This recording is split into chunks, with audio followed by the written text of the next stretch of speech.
What makes a motion picture stand alone for decades? Why is it acclaimed as one of the all-time great films? And why has there been no equal in honors presented to this Academy Award-winning movie?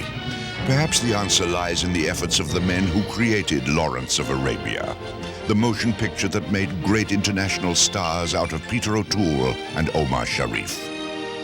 I went out exactly the same age he was. In fact, I was, I think, 12 days older. And I lived with the Bedouin for 3 months before the film started. Peter O'Toole is talking about the legendary T.E. Lawrence, whose remarkable exploits were accomplished in this Arabian desert, the remote location chosen by producer Sam Spiegel to film his epic story.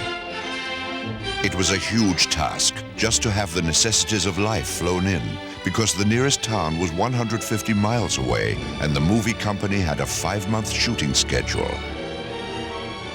I assumed it would be for 5 months, which is what I understood it would be, and it turned out to be 2 years and 3 months.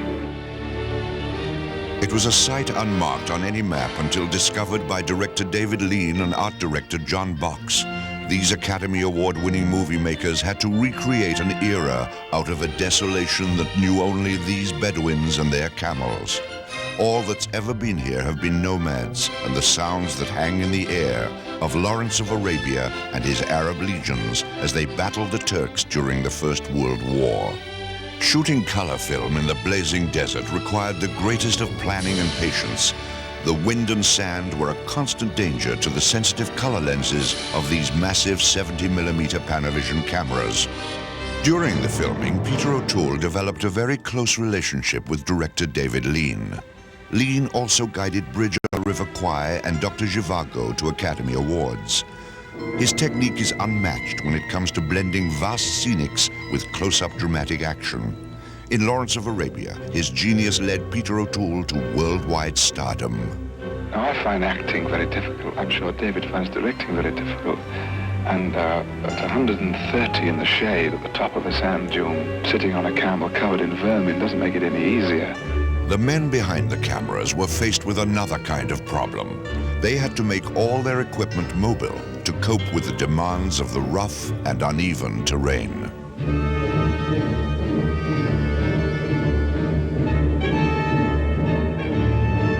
They had to film action sequences with Alec Guinness and Anthony Quinn, who also star in Lawrence of Arabia with Peter O'Toole and Omar Sharif. I think perhaps the first time, probably any professional experience I've had with people of this kind of stature, I got more help and more encouragement from them than I ever dreamed possible.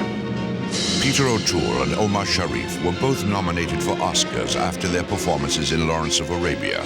But behind their acting on the screen was a lot of hard work. And after each scene, the desert had to be smoothed down like the infield at a baseball game. Some of the filming was done at night when the temperature dropped from 130 degrees, particularly the scenes that were shot in the huge Arabian tents where T.E. Lawrence convinced the many isolated Arab tribes to unite in the common effort against the Turkish army. The desert often played visual tricks during the heat of day, but the result added fantastic images to the movie.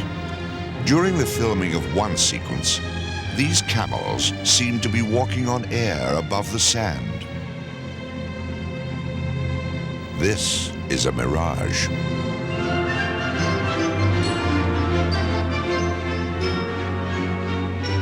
Two years and 3 months of work drew to a close as the Columbia Pictures movie company completed its activity. Within days, all signs of this tremendous action was covered up by the hostile wind and sand. But the incredible saga of Lawrence of Arabia has been forever immortalized on film.